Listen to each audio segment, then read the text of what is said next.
Hello, everyone. Good evening. My name is Babar Arshad. I am basically the president of QSAP KSA. Currently, I'm working as a cost and contracts manager in a public investment fund company in Medina, Saudi Arabia. So we welcome all the attendees and appreciate that they took some time out. For the new attendees, I will introduce QSAP to the new attendees. QSAP actually stands for Quantity Surveys Association of Pakistan. We actually have more than 1,200 members in more than 6 countries all over the world. We are basically a non-profit and non-business organization, and we believe in free knowledge sharing. We are ranked first in the LinkedIn for continuity of sharing information with the general members. Today is actually our 18th webinars. These all webinars are available on our YouTube page. So in these 18 webinars, we conducted a series of 9 webinars on basic understanding of FDIC contracts. So if anyone is interested, please visit our YouTube channel. So you'll get many more other videos as well. So also I would like to mention that all our webinars or events are free of charge. So they are available on YouTube, or if you want to attend in person. So we will have some events in near future. So today I would like to tell you that we commenced the series of another 9 webinars on basic understanding of public-private partnership and concession agreements. This is actually somehow a distant topic to us. Usually, we are more familiar with the setup in a two-party setup in construction contracts. So I think not more of us we are aware of concession agreements and public-private partnership setup. So just to have more knowledge and understanding, we planned these series of webinar, and we are very thankful to our speaker, Mr. Abdullahi. So he consented for this. So before we start, I would like to make 2 announcements. First is very important that we'll share a form, a Google form in the chat box. So if you want to get an attendance certificate, please do fill this during the webinar, or you can copy the link and you can do it after that. The second is the questions. All the questions will be taken at the end of the session. But what you can do is you can keep writing your questions in the chat box. So at the end of the webinar, we'll have a session of around 10 minutes. So most of the questions we will try to answer most of the questions in 10 minutes, or let's say in 15 minutes. But if some questions still remains, so we are going to send you the answers after the webinar. So now I would like to introduce our speaker, Mr. Abdullahi Sheikh. Abdullahi actually is working as a design and process manager in the development department of Mehuna company. It is actually one of the leading local water and wastewater developer, investor, and operator in Saudi Arabia. Abdullahi brings almost 18 years of diversified experience in water and wastewater treatment sector and utilities, wet utilities, as a process specialist and a project development lead. He has a very good proven track record of managing techno-commercial aspects of the project he delivered. So actually, he has delivered various development projects from inception to the financial closeout of the project. Abdullahi, he holds a civil engineering degree and a master degree as well in environmental engineering, and he also have a PMP certificate from PMI as well. So today, Mr. Abdullahi is going to introduce us with basic principles of project finance in public-private partnership setup. So I would like to warmly welcome Mr. Abdullahi. Yes, Mr. Abdullahi. Yeah, floor is yours now, please.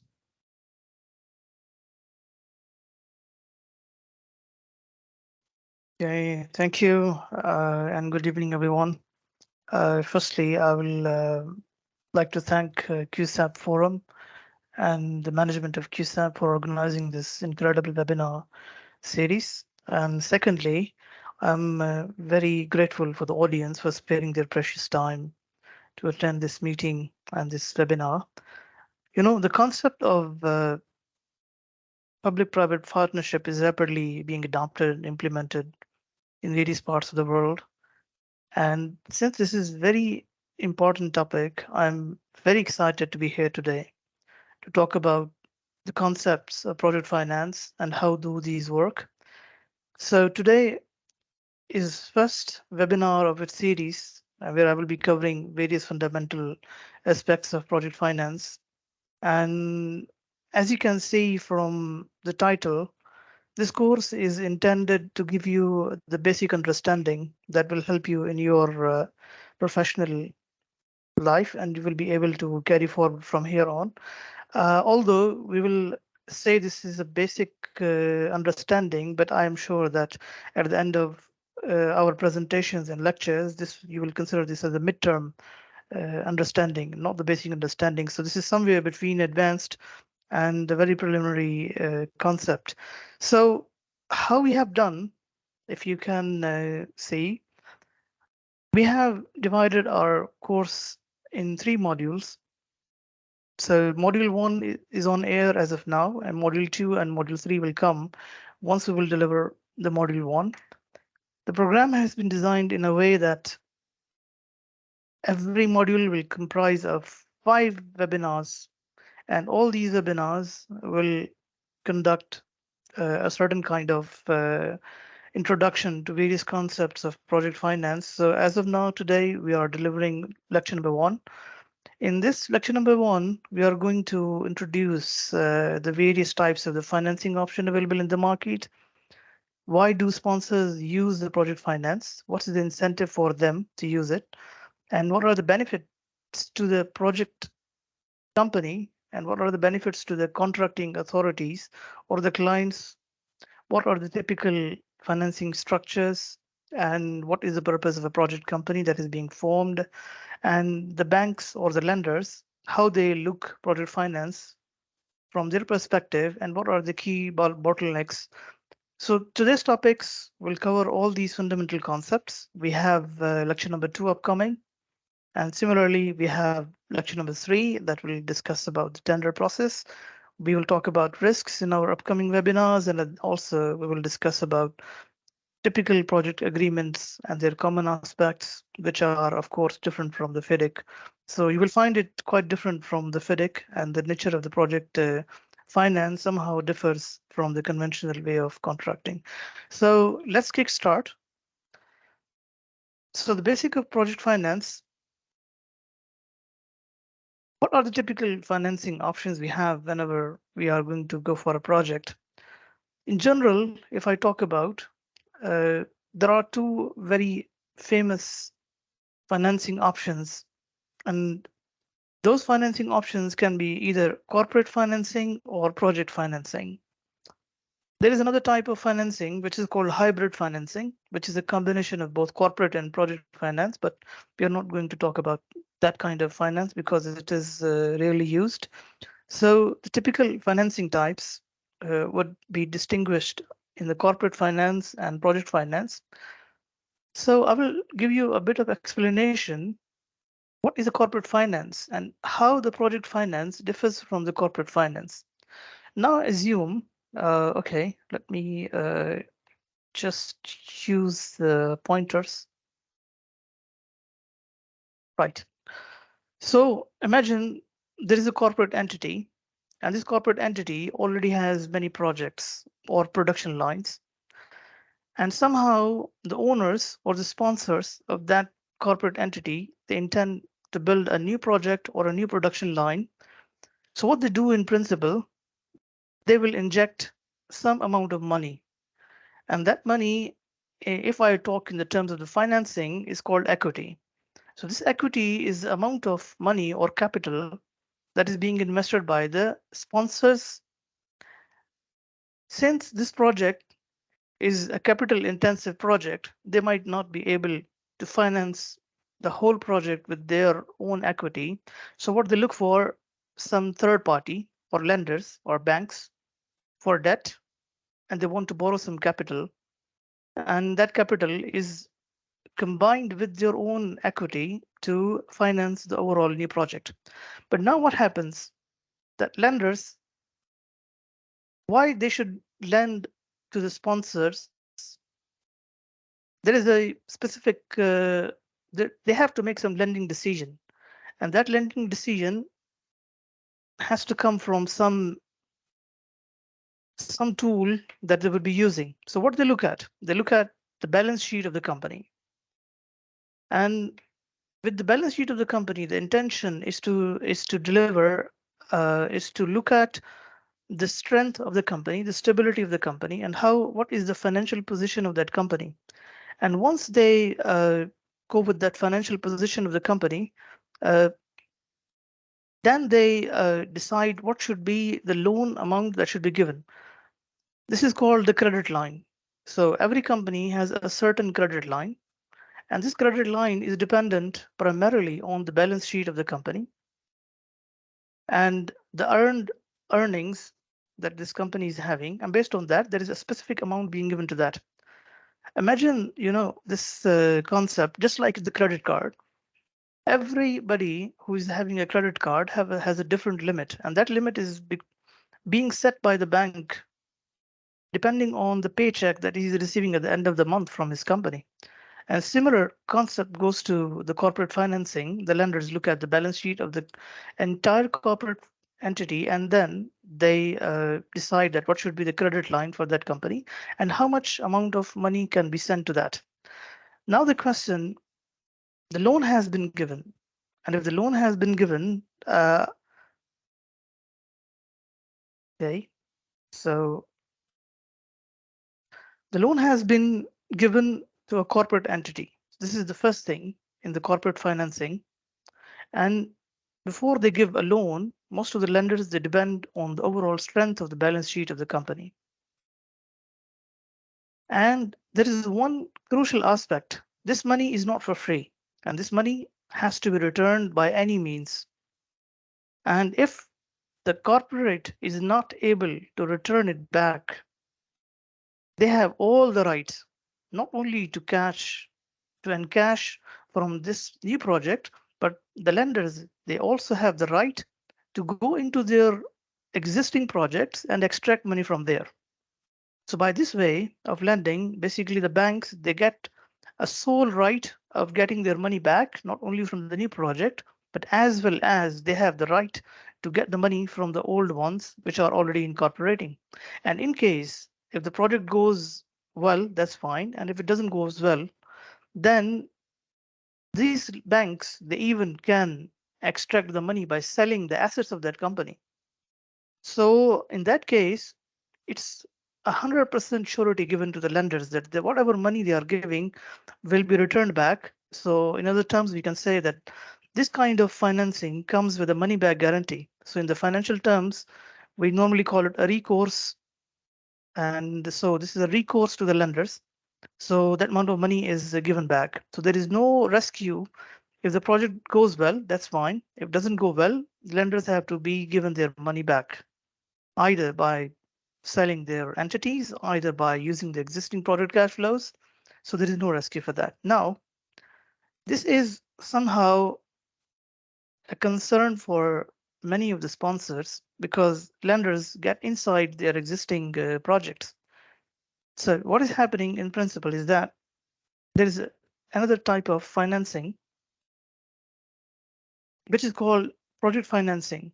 And imagine now the same new project the sponsors want to do on a standalone basis.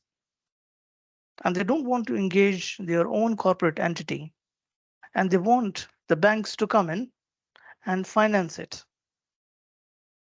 And the banks normally give to a new project company that is being built by the sponsors. So this project company is actually used to get the loan instead of their old corporate entity. So this new project company is formed in case of the project financing, and that company only deals with that new project. There is no other project. Now the question lenders normally ask, When they go to the corporate finance, normally what happens is that they do have a balance sheet to make the lending decision. They do have an access to all these. This is a new company and it has no record, no business record to serve the basis for lending. So in that case, what happens that lenders basically look at the project cash flows and they look at the cash flows that a project can generate, and then they ensure that these cash flows are enough to serve the operating cost, plus it can serve their debt, and it can also pay back to the sponsors. Now, any project which cannot generate enough cash flows and is not able to return the money back basically is not being financed by lenders. So, in general, if we look at the difference in the corporate finance and the project finance, corporate finance is given to an existing entity. In the project finance, a new company is formed. There are multiple names of that company. Some people call it special purpose vehicle. Some call it special purpose entity. Some call it special purpose company. But at the end of the day, this is a project company. This is formed. And the security the lenders would have only because of the cash flows. And they look at the cash flows generated by that project. And based on that, they ensure that the lending decision is made or not. So what does it happen? So it means that this project is ring-fenced project.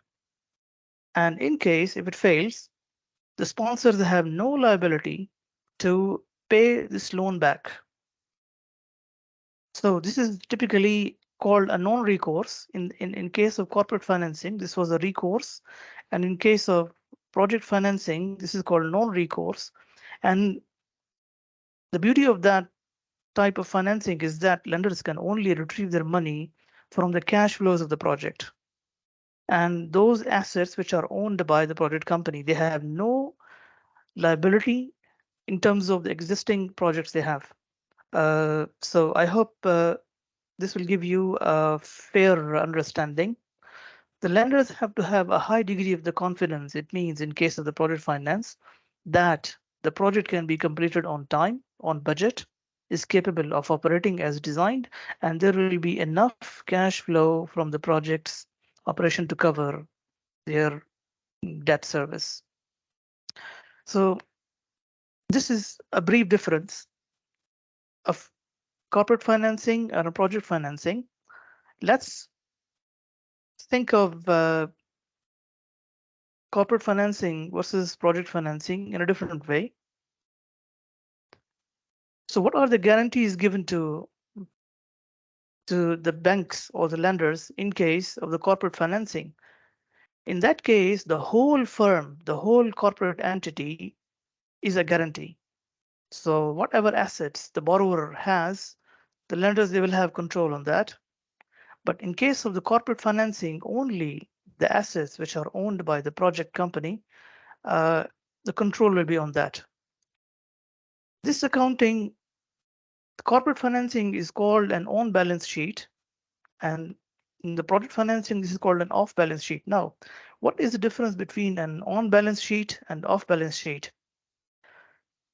Every company will have a balance sheet that comprises of three components, which are primarily assets and liabilities and equities.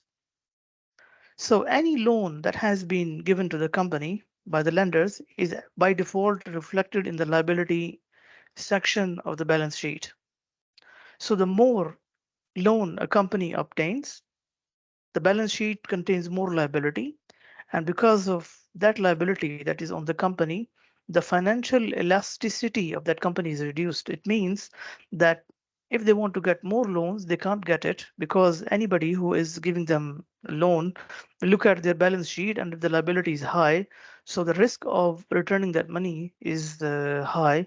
So banks will think twice giving them a money. So any loan that is given in the corporate finance is basically reflected in the balance sheet.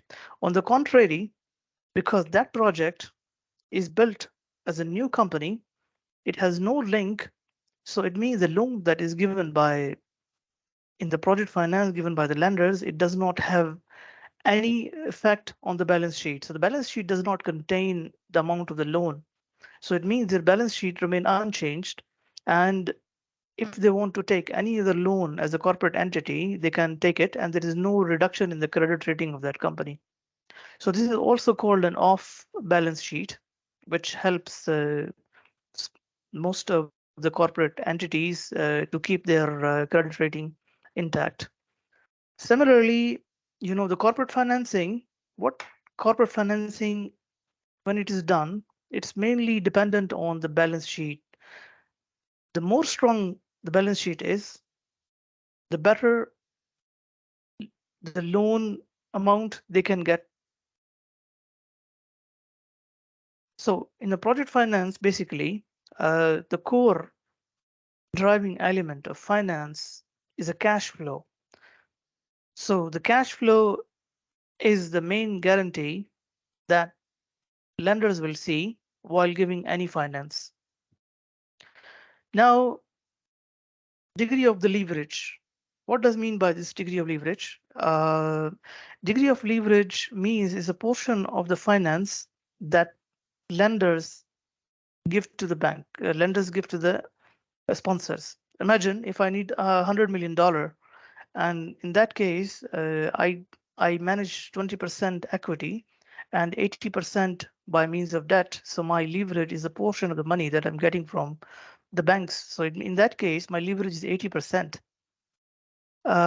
So this amount of loan that will be obtained by the sponsors in case of corporate financing will highly depend on the balance sheet and the credibility of the balance sheet. But in case of the project finance, the amount of leverage will highly depend on the cash flows that will be generated by the project. One of the key elements that is very prominent in corporate finance versus project finance, the corporate finance, the transaction costs are low because the decision making by the bank is quite simple. Somebody will apply for a loan. The banks will look at the balance sheet. They will identify that how easily that corporate entity can give. The risk is low for the bank. So the transaction or the percentage or the interest that they will take on the corporate financing will be comparatively low. On the contrary, if you look at the project financing,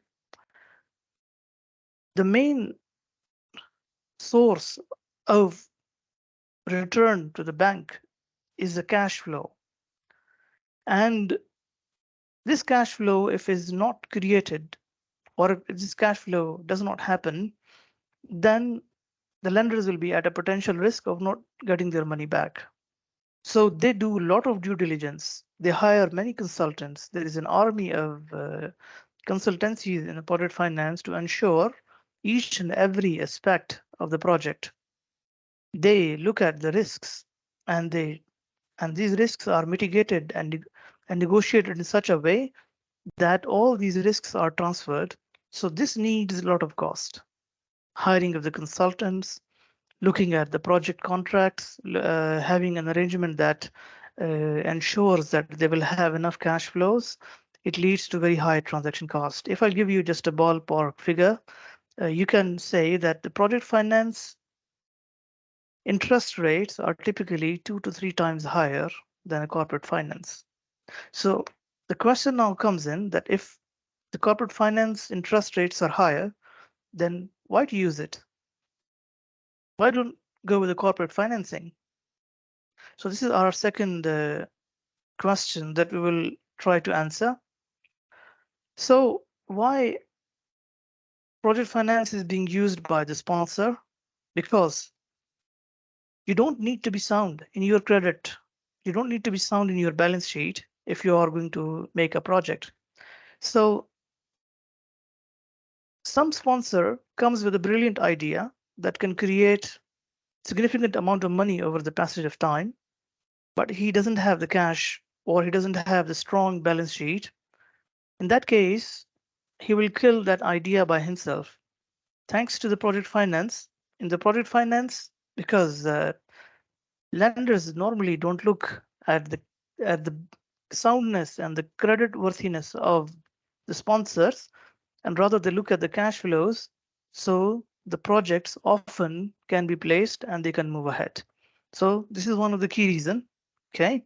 The second reason is that the approvals made by the banks. In case of the corporate finance, you have to make available some of your asset as collateral. Collateral is basically a guarantee that you have to give in case you are getting a loan. Imagine of a typical example that I want to buy uh, something and that needs a lot of money. So I go to the bank and bank will ask for an surety that how they will assure that I will return their money back. So in that case, I offer them certain documents. Maybe they can be of my house, they can be of my car as a guarantee that if I don't return their loan, they can liquidate that asset and they can get their money back. So this is called collateral. So in case of the corporate finance, the collateral is very important. But in case of the project finance, because it is an off-balance type of financing, approval from the banks does not depend on the value of the assets. Rather, they look on the cash flows being generated by that project. And this is the third point, that why most of the sponsors, they want to use the project finance. Imagine I have $100 million with me, okay, and I want to make 2 or 3 projects together. And if I am planning to make 2 or 3 projects together, so what does it mean? The cost of building those 3 projects is 100 million. And if I will invest all this money in one project, I will not be able to complete those 2 projects, which are in my mind. Thanks to the project finance, because this is an off balance type of financing.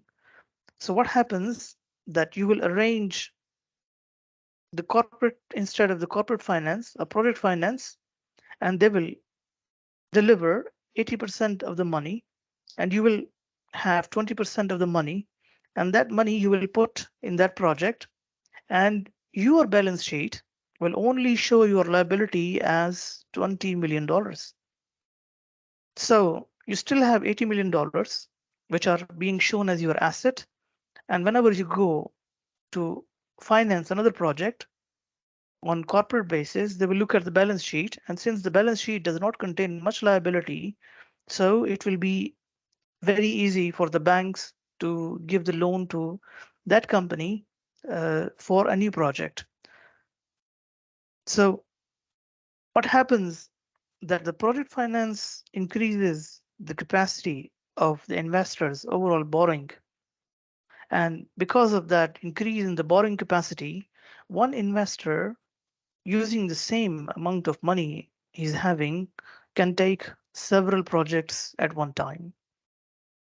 This is a very crucial aspect, one of them.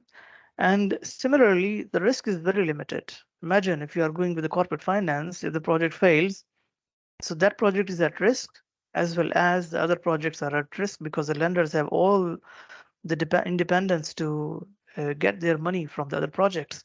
In case of the project finance, because 20% money, which is the equity being given by the sponsors, and 80% is given by the lenders, in case if the project fails, it doesn't go well. So the lenders will lose 80% of their money, and the sponsor will lose only 20% of the money. So the risk is very limited, and that risk is limited to the amount of the equity that he has invested. So even if the project doesn't go well, his loss is minor in comparison to the corporate finance, where he has to return all that money back, irrespective of whether the project fails or makes good. So this is one of the key reasons.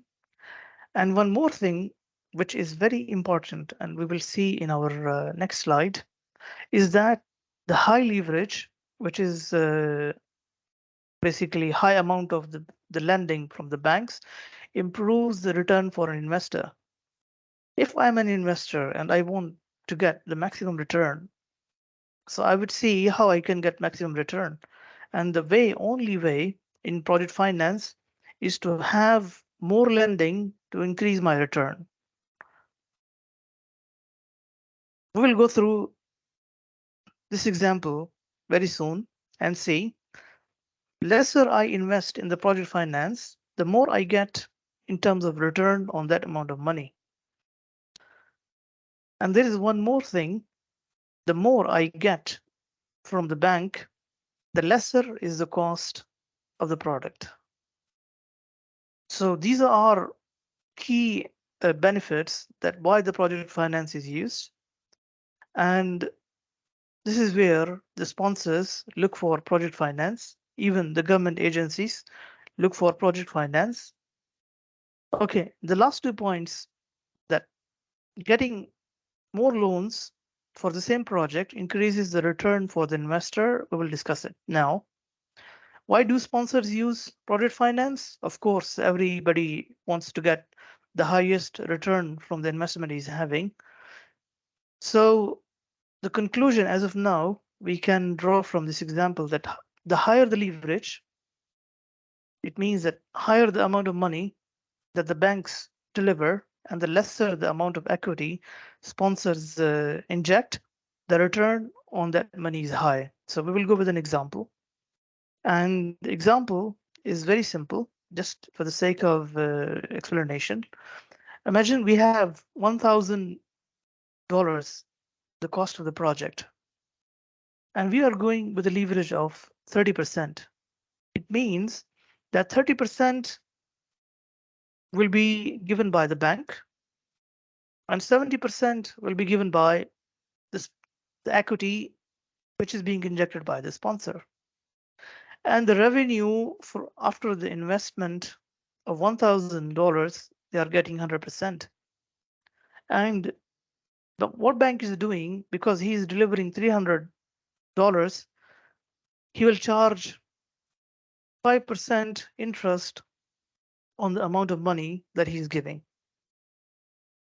So at the end of the year, how much interest we have to pay is very simple. 5% of 300.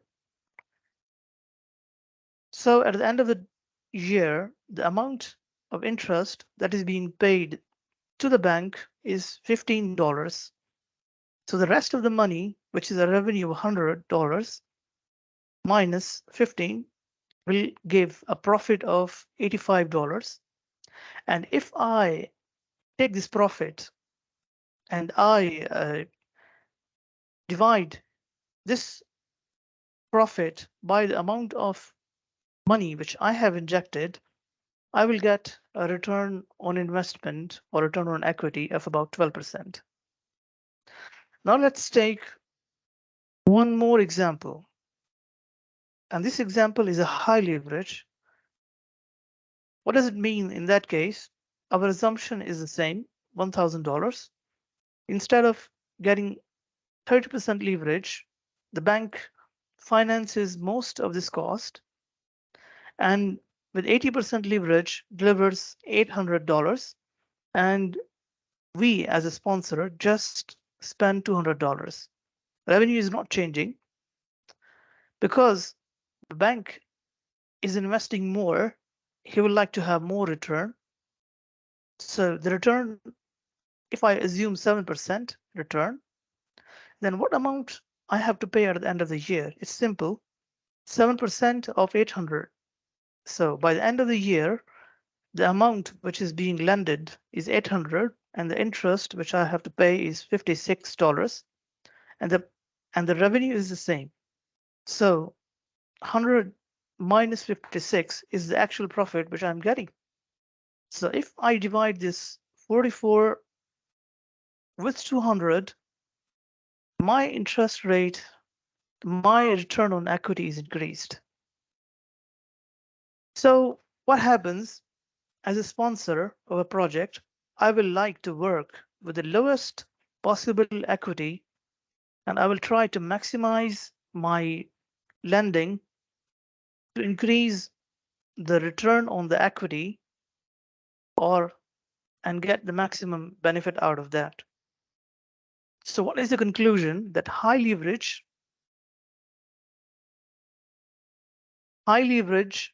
basically results in higher returns. So the return on equity increases if we increase the leverage, which is the amount of the loan or the percentage of the loan that we are getting from the bank. So what does it mean? We can have a conclusion that debt that we are getting from the bank is cheaper than the equity than we are investing. So the higher the leverage or the amount of debt we are getting, the better the return we are getting on the investment. So whenever we will try to go for a project finance, we will try to maximize the leverage and get minimum equity injected and have the highest rate of return. Okay, now let's take one more example of using the project finance. Why I do need to go with the project finance and maximize the leverage from the bank? Because the cost of my product is reduced. Let's take an example that I am a merchant and I am producing some electricity. I have a power plant and I'm producing that electricity. And I know that in the market, if I will not sell on competitive rates, nobody is going to buy that electricity from me. So how to maximize how to minimize the cost of the product? The only way is to go with the high leverage. So we will go with another example. And that example is almost the same. Again, let's take $1,000. The bank is giving us 30% on that amount of money. So we are going to spend $300 from the bank, and we are investing $700 from our pocket, which is the equity we are investing. And since I'm investing the amount, I fix that I will get 15% profit or return on equity on all investment that I will be making. So in that case, the bank still charges on 30% leverage a 5% interest. So what is happening in that case? So I'm getting $300 from the bank, and with 5%, how much I have to pay? I have to pay only $15 back to the bank. And what I need from my investment is $105. So it means at the end of the day, I will have to obtain 105 to get in my pocket, as well as the interest that I have to pay. So it means if I will earn $120, I will be able to get my return, and as well as I will be able to pay back to the bank. So in that case, the revenue or the cost of the product that I need is $120. Now let's take another example. And that example is that I increase my leverage. In that case, my leverage is increased. So what I do in that case, I get $800 from the bank and I invest only $200, and my interest return remains the same. So it means on my 200, if I multiply this by 15%, I need $30 as my profit. And I have to pay to the bank based on this leverage and this percentage 56. So it means that the amount that I need to get from the market in terms of selling is 56 plus 30. So if I will collect $86, I will be able to get my return, as well as I will be able to pay back. So what's the conclusion? The conclusion is this, that in a project finance, going with a high leverage will reduce the cost of the product. So giving the conclusion here, higher is our leverage, the more we are getting from the banks, okay, the lesser becomes our product cost.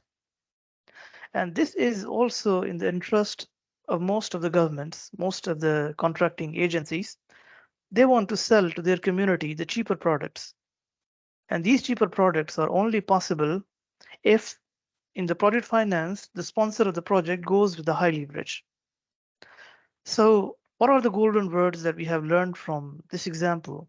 Is that if the project company is selling a commodity like electricity, higher the leverage, the more competitive the prices become.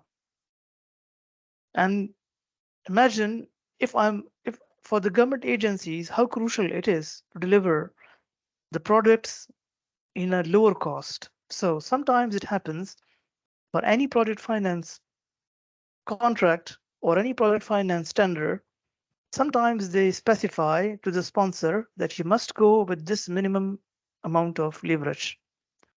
They will not accept the amount of the leverage which is lesser than that, because the intent is to reduce the cost of the product.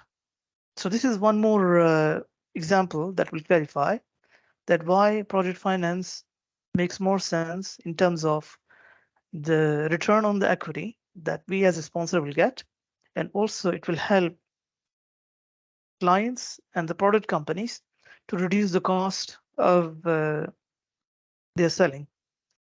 So as of now, we understood the concept of project finance and the merits of the project finance.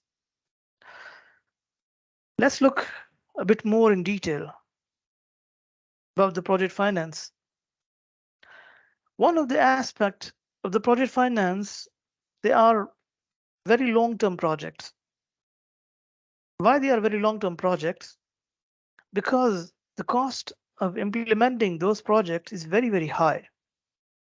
And if you want to recover your cost in a short period of time, the end product cost will go high because the same amount of money you are trying to recover in shorter period of time.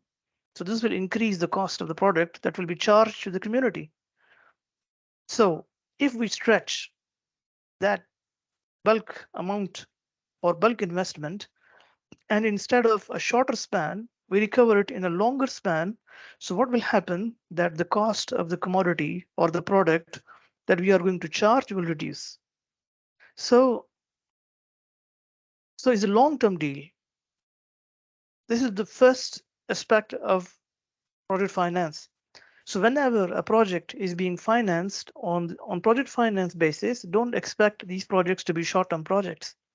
So they can be 15 years, 20 years, and 30 years contracts. And the intent basically is to reduce the cost of the end product that will be charged to the commodity or to the community.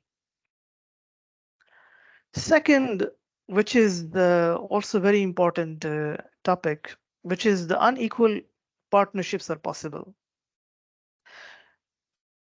What happens?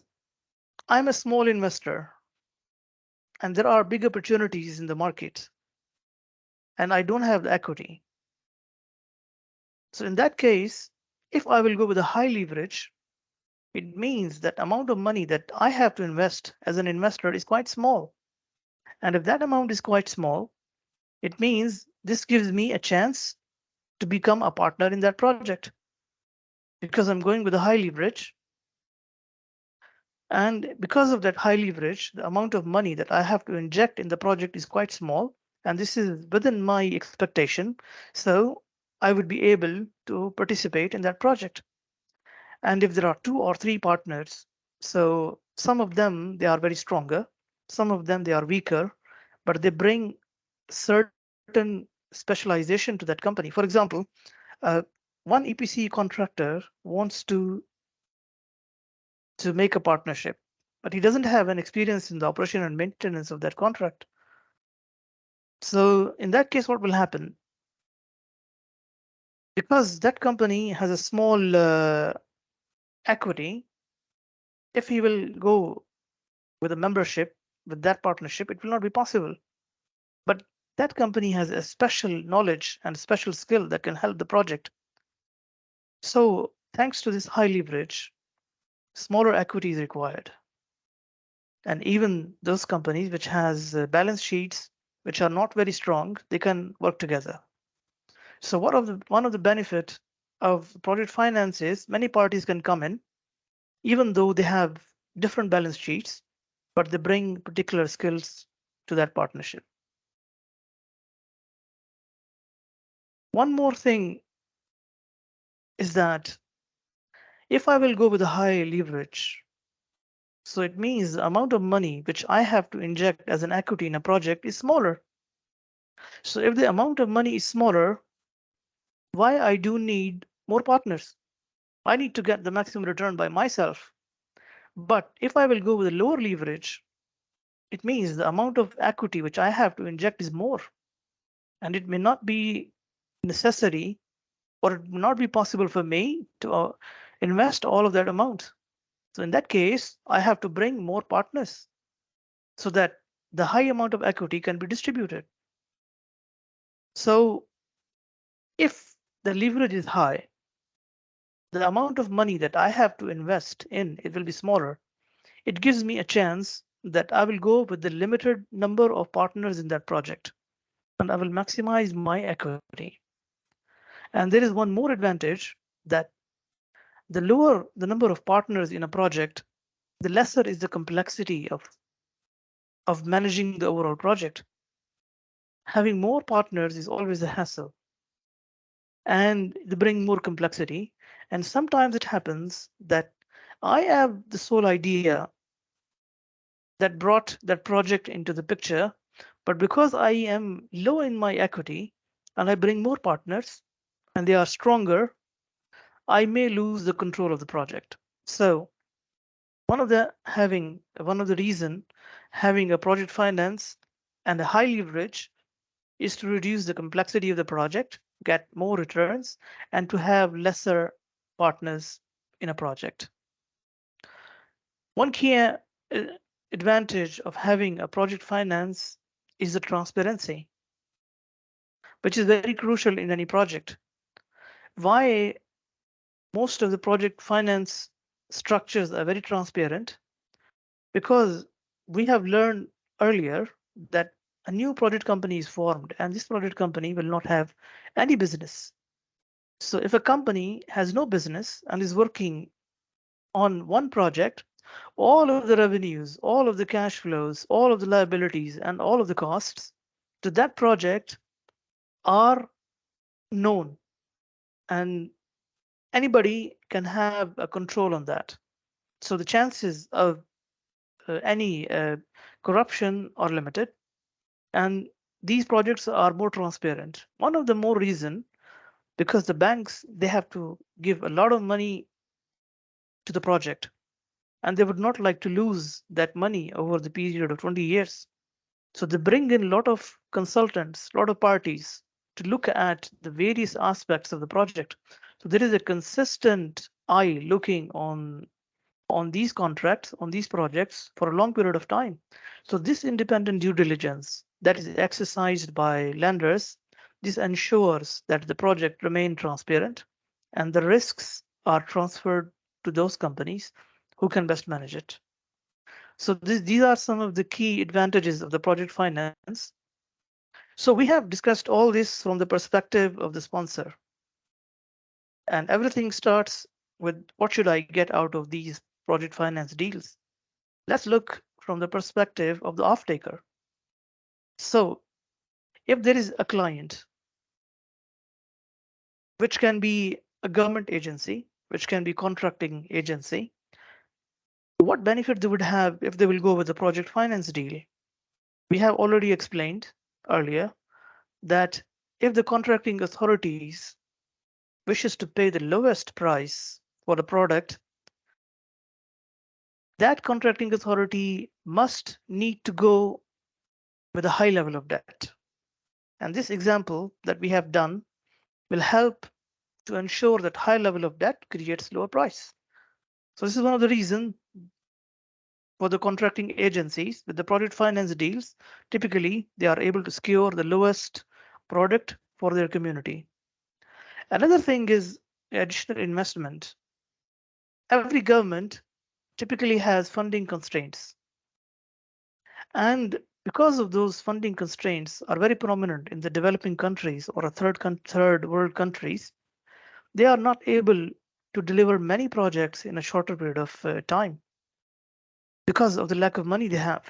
So if they will go with the concept of the project finance, it means this project finance will bring money from the outside, and the money they are going to invest as a whole for a certain project will be limited.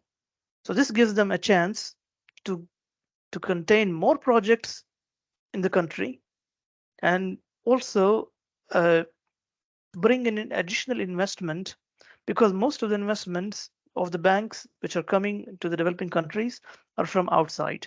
So one of the advantages, they are having additional amount of investment they get in using the project finance, and also they are able to resolve the funding constraints, because of which they are unable to conduct many projects which are a welfare project and in the interest of the common public. Now, third benefit for the government, no capital at risk, because the amount of equity and the amount of debt is coming from the sponsor, and the government agencies are not spending money. So what happens? They don't pay any upfront cash in general for the construction of the project. Most of that cash is coming from other parties. And one more thing we need to understand,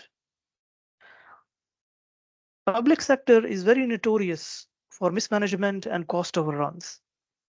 As you have been in the field of contracts, most of you would know that any projects which are raised by the public sector as pure EPC, they are often subject to the cost overruns. And once they are delivered, the maintenance done by the government agencies is also subject to a lot of issues. And as at the end of the day, the overall cost of the project is very high. So by transferring their EPC project to the project finance deal, actually what they are doing, they are transferring all these risks to third parties, which are investors and the banks. And as a result, they are saving the overruns they will have if they will do it at their own. One more thing that is very particular is the lower project cost. This is very common because the public sector, they tend to over-engineer the projects. If I need something now, and if I need something with a 10% increase in future, so as a government, I will not design my project for only 10%. I will increase the percentage and add safety factors over safety factors. And what will happen that what I need now and what actually is built is entirely different because of the safety factors taken by the public sector. So what happens, most of their projects are gold plated, are over engineered. And also one more thing, once the projects are built, these projects are not maintained properly because of the supply chain issues governments have. So at the end of the day, what happens that the overall maintenance costs are very high. And sometimes even those projects are quite short in age, they are spoiled because of the mismanagement in terms of maintenance. So all of these risks, if they are transferred as a result of the project finance to a third party, the third parties, which are professional companies most of the time, they are professional EPC contractors, professional O&M contractors. They can handle the overall project construction and operation in a much better way than the government itself, bringing value to the cost, and the overall tariff becomes low because they typically don't over-engineer their projects. So for the government, if they go with the project finance, they can reduce the cost of their projects. And another thing is this, that because the project finance is being financed by the banks, which are most of the time international banks. So the money will be coming either from the World Bank, from an Asian Development Bank, or another kind of international bank. So there is an inward investment to that company, to that country. So it opens up the new opportunities of inward investment that would not happen. So if they will not go with the project finance concept, the banks will not inject money into that country. So this is one way of getting more investment in that country. And also the technology transfer. Developing country, this remains very challenged. The skills are not there, resources are not there. So whatever is being constructed is very old fashioned, and it could result in higher construction and operating cost. So when we are having project finance, most of the companies who inject money, since they are professional companies, and in many cases they could be international companies who can come and build their project, they will bring in the innovative technologies, which are typically the cutting edge technologies. So these technologies are transferred to that country, as well as the money returned back to that country, and also it gives a boost to the local economy. So from a government perspective, there are so many advantages of project finance that majority of the companies, majority of the government agencies, which need a lot of time, would go with the project finance. I'm a bit conscious of time, but I think we are going good. Uh, we have covered about 10 slides out of 17, and we are left with 30 minutes. So I would try to be a bit quick, or we can extend this time a bit. Okay, now the question is, everybody wants to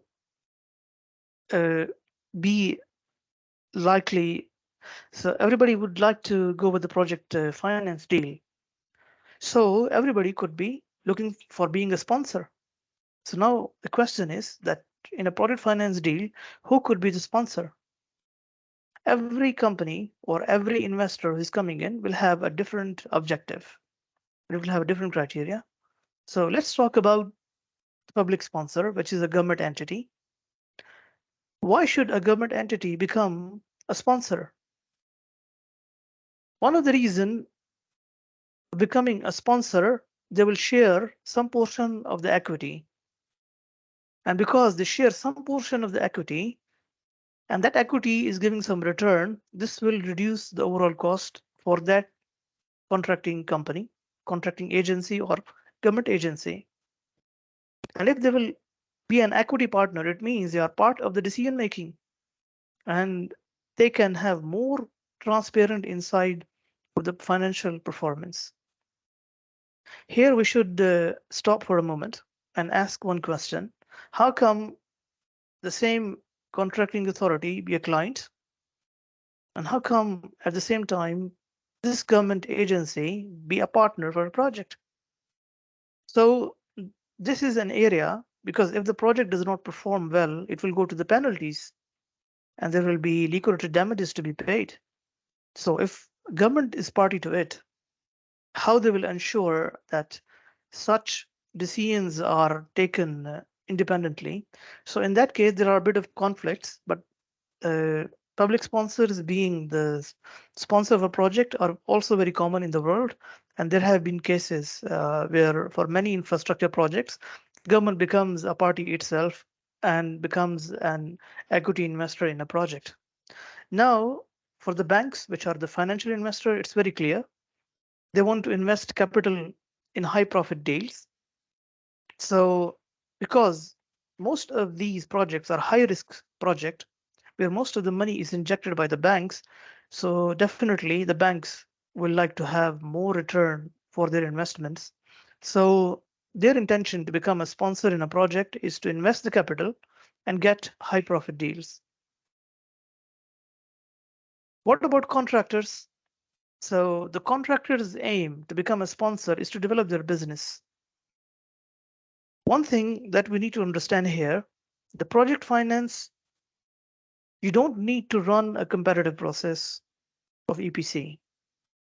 So if a project deal is structured, so the sponsor does not need to make a competitive bidding process for the EPC. So what does it mean that if a contractor is a sponsor and if this project is secured, by default, that contractor is going to build the contract. So this is a way of building the captive contracting business. And this contractor will earn money from both hands. Why? Because once the project succeeds, this contractor will not only have the success fees, it will recover all of its development costs, which he spent as a part of the bidding. So he will earn money from the success of the project. He will earn money. He will retrieve all this money back. And in addition to that, he does not have to run a competitive process of EPC. And by default, he would be either the EPC contractor of that project or the O&M contractor of that project. So that's why you will see that most of the project finance deals, the sponsors are either the developers who are running an EPC company or developers who are running an O&M company or technology providers who want to sell their technology without any competition. And what about the industrial sponsors? And those industrial sponsors, they typically use the project finance to ensure that their costs are converted into some revenues. I just give you an example.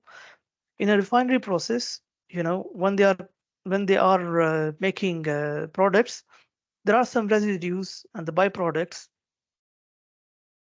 which consist of heavy substances, and if they dispose that toxic waste, it's a cost for them.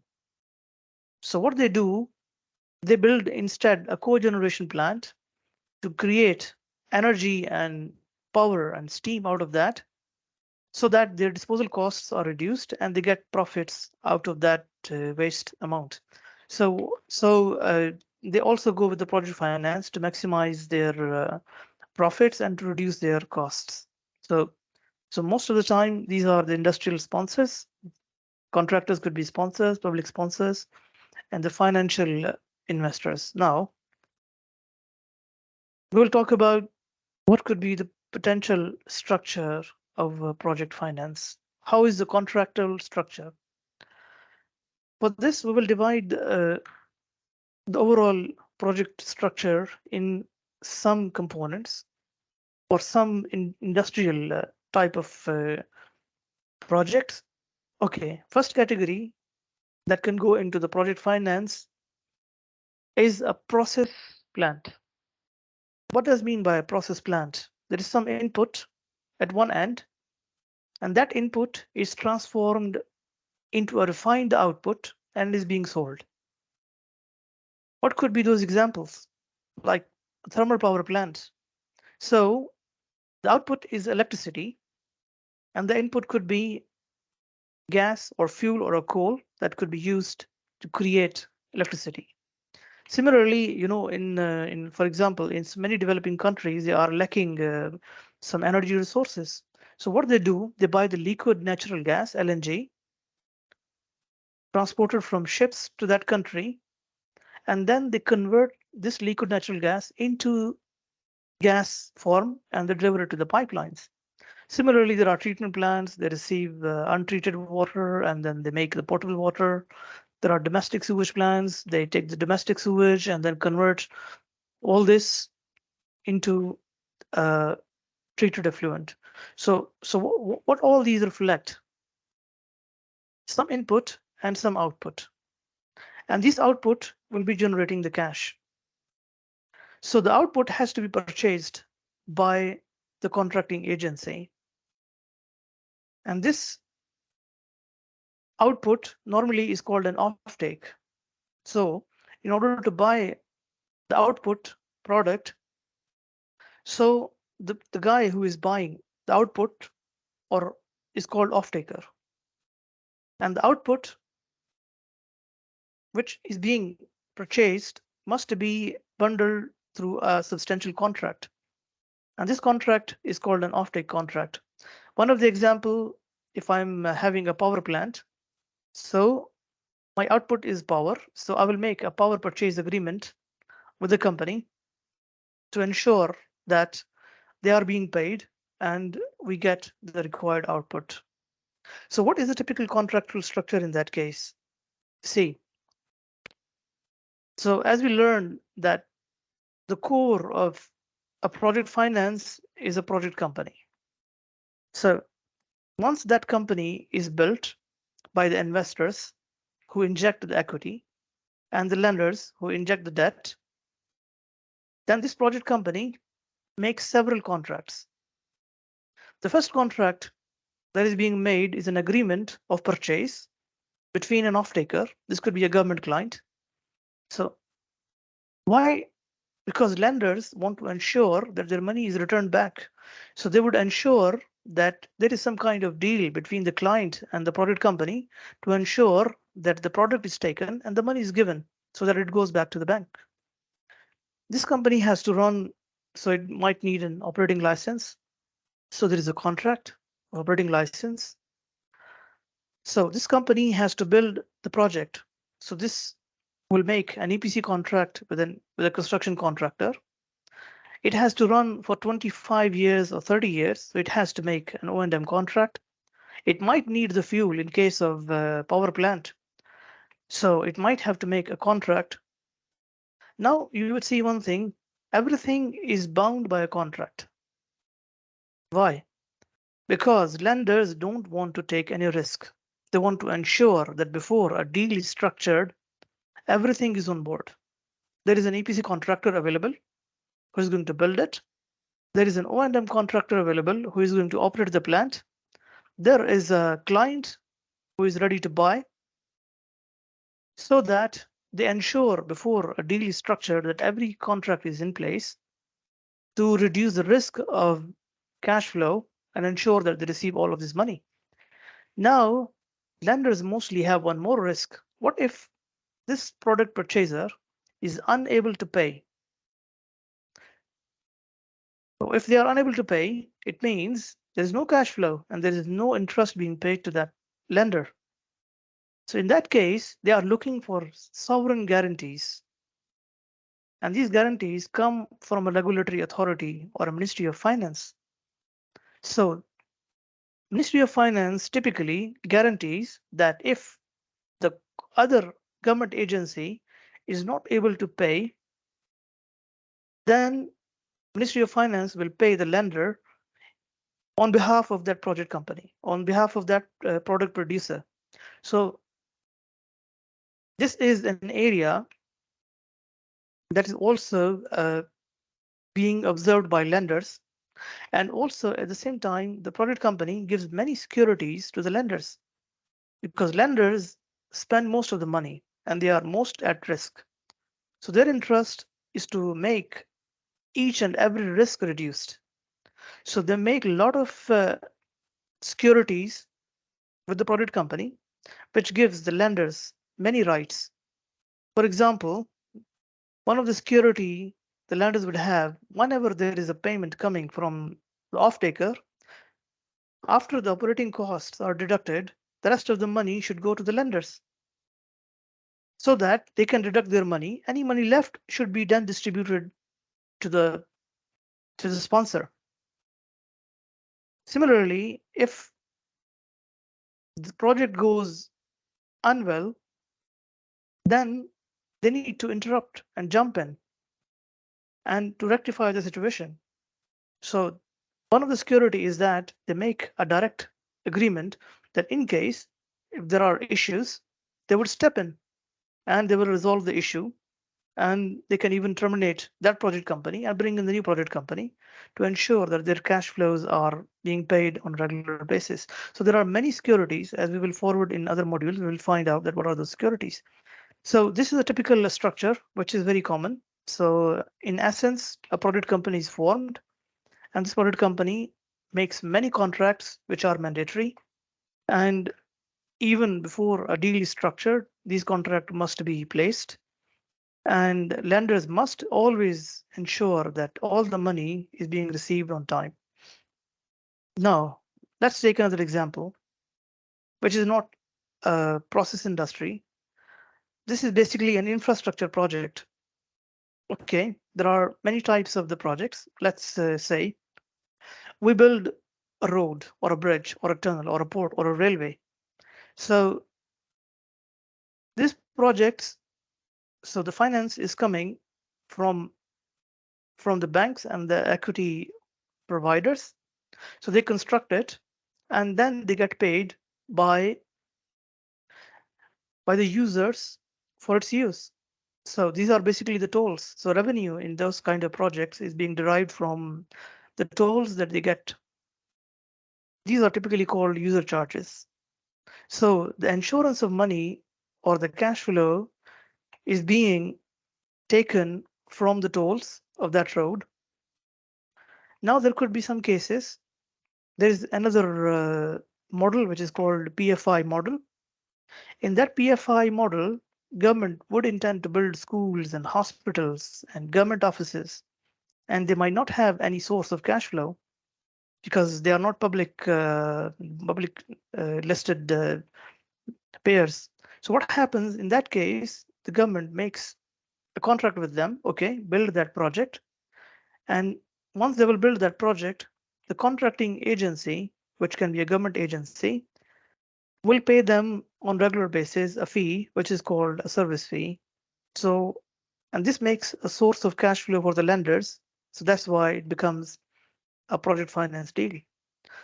There's one more type of project finance deal, which is called franchise contracts. These franchise contracts are also called privatization contracts. So imagine government is running already a built-in infrastructure and they want to privatize.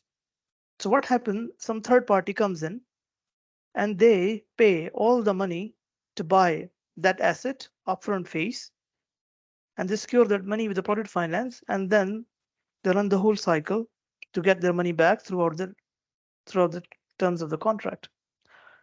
So the concept is very simple here. It's not going to change. Again, there is a project company. The project company has to make a concession agreement with a contracting authority, which gives them the right to collect the user charges from the tolls. And also there are securities in place. They also need a letter of comfort or the credit support. And also they make a lot of contract. So the concept remains the same. There are different types of the contracts. Okay, now we'll talk about project company. Okay, the project company is normally built in the country where the project is taking place. So if it is a KSA, the project company would typically be formed in Kingdom of Saudi Arabia. There are typically two types of the project companies. They can be limited liability company or a joint stock company. Most of the time, limited liability company is being formed because the company's liabilities are quite limited. If you are interested, you can explore a bit more, but the liabilities in terms of limited liability company are lesser, and this is mostly being preferred by most of the project sponsors. Okay, why the project company has to be formed? Because the lenders want to evaluate the project on a standalone basis. If a project company is handling many projects, how they will ensure the cash flows, how they will ensure the transparency. So the control of the cash flows and each and every item is difficult if that project company has a different business. So the project company is formed, which works on a standalone basis. And this standalone basis means that the project company cannot carry out any other business. So this is one of the peculiarity of a project finance, that the project company which is built is specific to the project, and that's why it is called a special purpose vehicle or a special purpose company, because it is made only for that specific project. Okay, so it means this company cannot own any other assets with the exception of the project assets. So this is another constraint that the project company should observe. And normally this project company is made at the end of the development stage. So what happens that many of the contracts, which are EPC contract and O&M contract, are being made by the sponsors. And once this company is built, these contracts are transferred from the sponsors to that project company. Okay, now everything is not good. Lenders are at more risk. So we should also look from lenders' perspective. The first thing,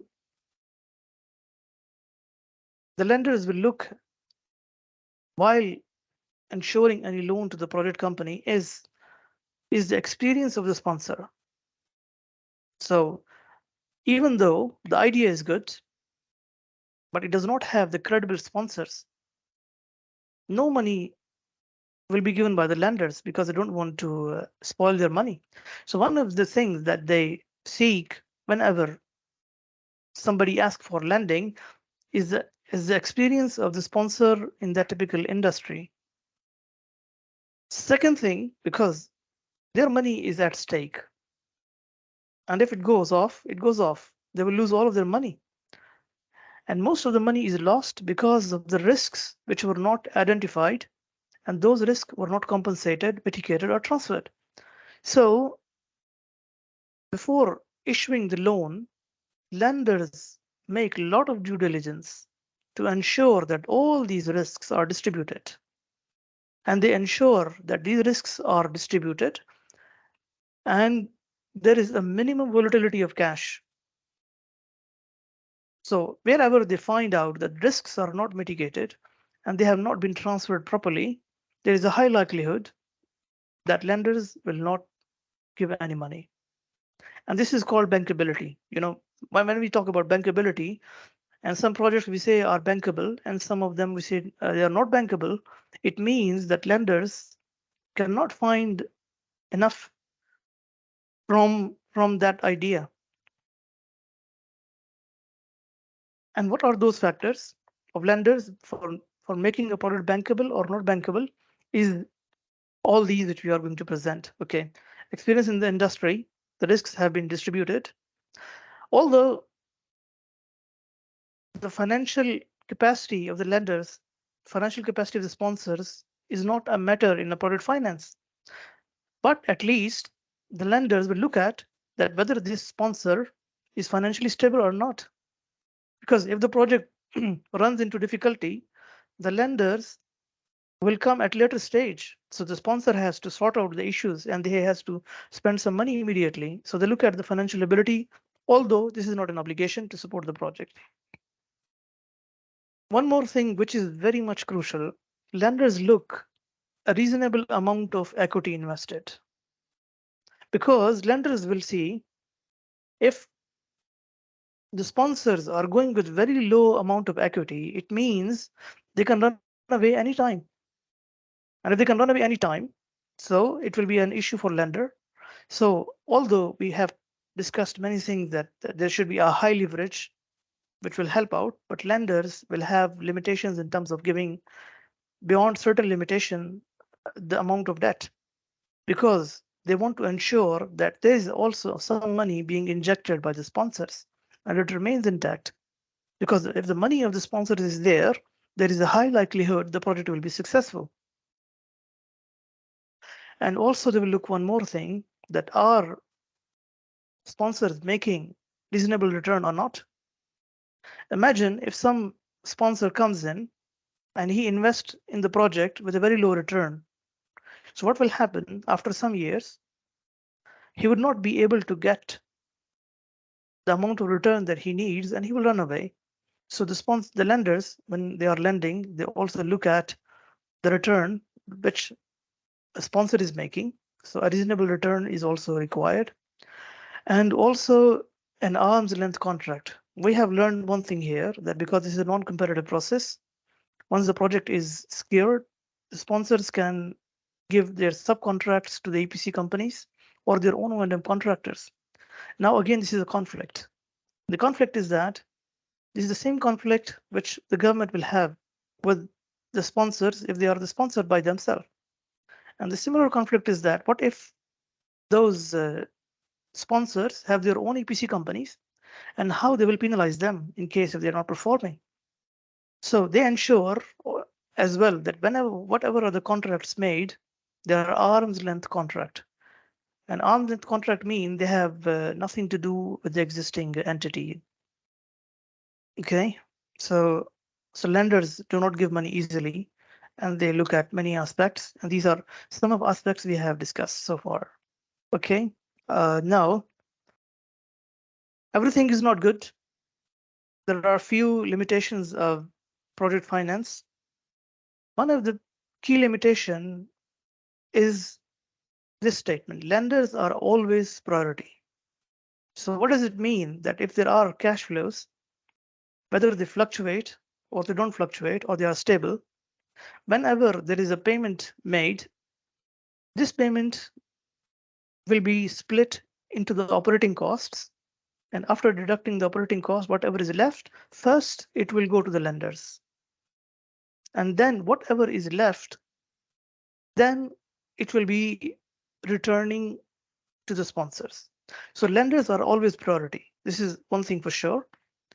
That's why investors assume a bit high financial risk in case if there are fluctuations in the cash flow, lenders will get their money, but sometimes investor won't get their money. So they have some kind of risk. That's why the return is always higher. We have seen in some of the examples before, the equity return is 15%, while the interest being paid to the banks could be 5 to 7%. And this is the reason because they are the second tier profit maker, and the first tier is the lender. So all money should go to that. But this is one of the challenge sponsors would have if there are any problematic cash flows and there are any fluctuations in the cash flows. The second is that the project finance is very slow. It is very complex. And why this is very complex? Because most of the money is coming from the banks. And the banks are the financial parties. They are not familiar with the project itself. They are not familiar with the risks. So they hire a series of consultants who look at the design, who look at the contractual aspects, who look at the financial aspects, and they ensure that all the risks are somehow mitigated. This process takes a lot of time. And this could take even from 6 months to a year. And this makes a bit of frustration to the lenders, to the sponsors, because they want to expedite the process. And lenders, because of the investments, they want to ensure that each and every risk is mitigated. So as a result, the process gets very slow and very complex, and the overall transaction costs are high. So one thing, because the money is coming from the lenders, most of the money is from lenders, and the equity is small. So the banks would like to control and monitor the activity of the project. So during the O&M, they typically hire even the controllers who look at the payments made. Even they visited the sites, they ensure the assumptions made during the contracting construction stage and were correct. And if there are any issues, they make a lot of controls on that. This could somehow leave the investor with less independent management of the project.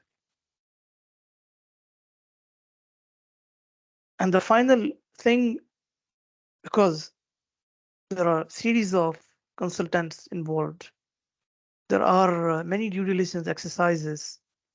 The corporate financing is cheaper and the project finance interest rates are higher because of the risk. So the project finance is an expensive method of financing. It could be 2 to 3 times of the corporate finance margins due to this non-recourse nature. And lenders, they have their own control processes, which limits the ability of the sponsors to control the project. And they hire a lot of advisors, which add to the costs. And these higher transaction costs, they make the overall process very expensive. And that's it. I hope we have left with a few minutes to get your questions. So back to you, please.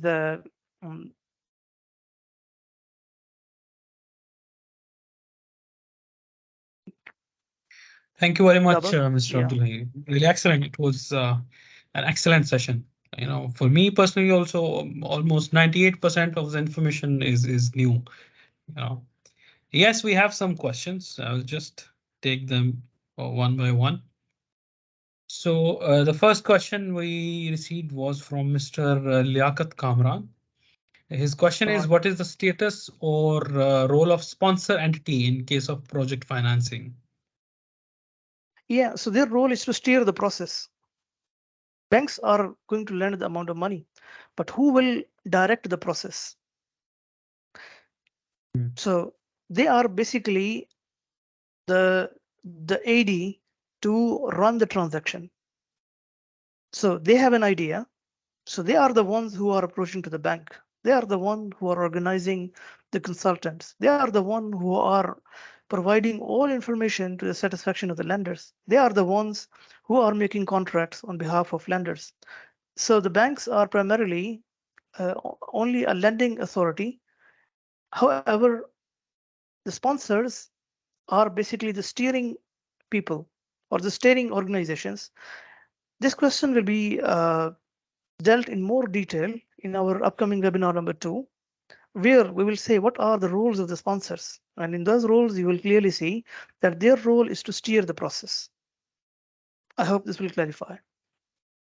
Yeah, we hope this question is answered, Mr. Liaquat. So the next question is from Mr. Muhammad Zain. The question is that what if the sponsor is not able to secure both the financing options, from the lenders and, but the project, it's a must project. So is there any other financing option which is not considered today in today's presentation, or? Yeah, you see, we discussed about hybrid kind of financing. And if the project, the sponsors are not able to secure the money from the banks, it could go with a hybrid structure. So it means that the same sponsor can put some of assets on risk and ensure some portion of loan through corporate finance, and the rest it can take from the project finance. This is, common sometimes if there are no guarantees. The problem is that the lenders would like to ensure that there is always a return of money. So there are always cash flows and there are always monies being received by them. So some kind of guarantee must be there. And we have seen in our contractual structure that typically the Ministry of Finance comes in and guarantees that if the government agency is not able to pay, they might be paying on their behalf. So in some contracts, the government agency would not go for a Ministry of Finance guarantee. And this makes some sort of worry to the lenders because they don't have the guarantee and they are not sure if the government agency would be paying during some period of time. So in that case, this problem comes in, and that problem can be solved by several guarantees. So if I'm a sponsor and I'm running a company, so what I will do, instead of getting it guaranteed from the Ministry of Finance, I will bring in my parent company. And my parent company will, on my behalf, become as a guarantor to ensure that if the government agency will not pay, then the parent company of the sponsors would be paying to ensure that lenders are always paid back. So this is a brief answer. Gentlemen, please fill the form. If you want to get the attendance certificate, please fill the form. There is a link provided by Mr. Tanveer for the Google form, so please fill it. Yeah, we have another question from Mr. Muhammad Rafiq. So what he's saying, as nowadays there is a high interest rate in Pakistan, so there is a lot of inflation. So, and then how the high leverage can improve the return on equity? Okay, so the interest rates are higher.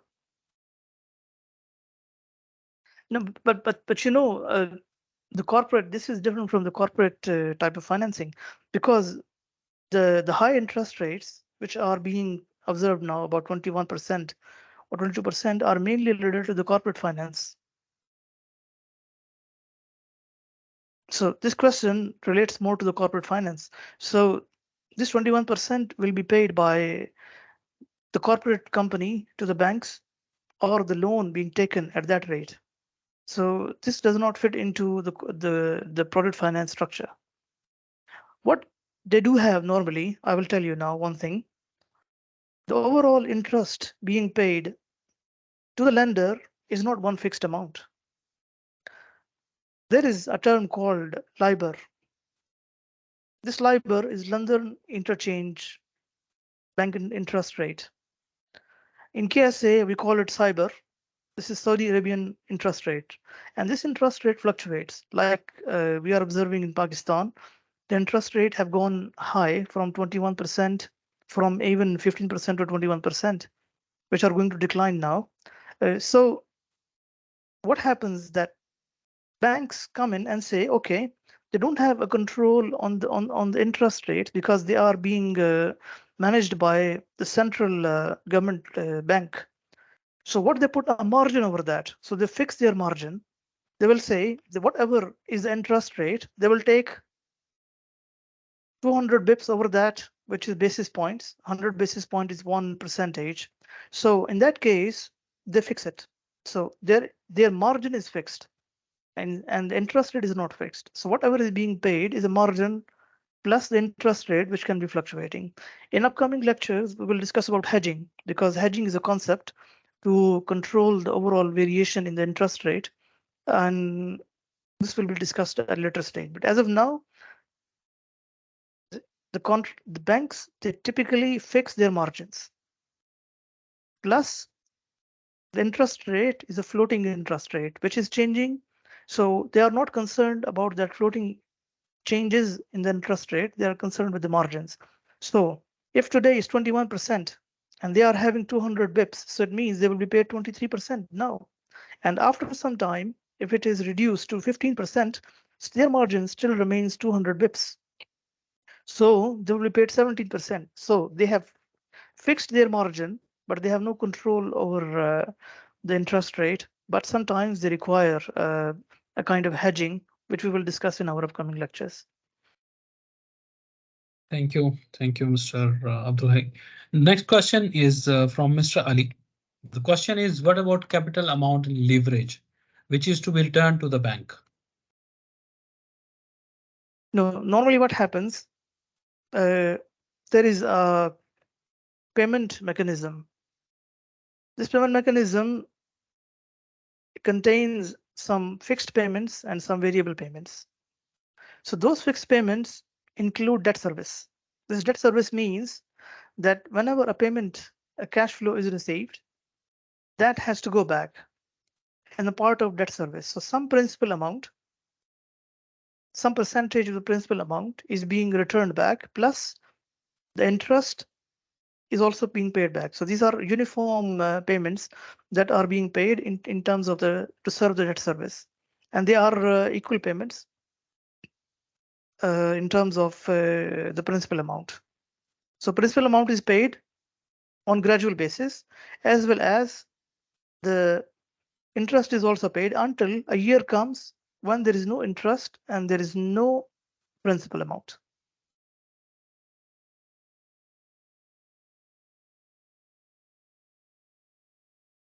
Thank you. I think this is an answer. Yeah, I think we'll take the last question, and whatever remaining is it will be sent to all the attendees along with the presentation. So the last question actually is from me. The question is how the stakeholder decide on the control mechanism on the project contractors. Yeah, okay. Typically what happens, lenders, they hire an advisor. This is called lender's technical advisor. In short form, we inform as an LTA. So whenever there is an execution, this execution is fixed in the model. There is a financial model is agreed, and it contains a certain S-curve, which is the project construction cost. And based on that, it will be released by the bank. The money is going to be released by the bank to ensure bank will hire a third-party consultant on behalf of the bank who will certify all these payments. So the procedure is that whenever there is a milestone achieved, it has been raised as an invoice by the EPC contractor. This goes to the sponsors. They verify it, and then it goes back to the lender's advisor who certify this. Once this payment is certified, then lenders release directly that payment to the EPC. So this should be the answer. So one thing, even the control of the payment is not in the hand of sponsors. So there are milestones and payments directly by the lenders to the EPC contractor. Okay. So thank you very much, Mr. Abdul Hai. Inshallah, we'll reconvene. Thank you, everyone. Thank you to all the attendees. We'll have in this series, we'll have the second webinar on 8th of November. So would like to you to keep an eye on our LinkedIn page, so you can know that when the next the flyer for the next event is going to be shared. After 8th of November, we'll also start with the rest of the webinar in the series. You'll gradually you'll know about them from our LinkedIn page, and also for the videos, as I told you, please go to the YouTube page as well. On 17th, the guys who are in Riyadh, please, we have an event with the CIQS, Canadian Institute of Quantity Surveyors. So please do attend that as well. So until then, thank you very much, and please like our LinkedIn page as well. Thank you very much, Mr. Abdul Hai. Inshallah, we'll reconvene on 8th of November for the next, the second webinar in the series. Thank you all. Okay, thank you all for your time. I hope this would have become valuable for you. Okay, thank you. Bye-bye. Yeah, sure, sure.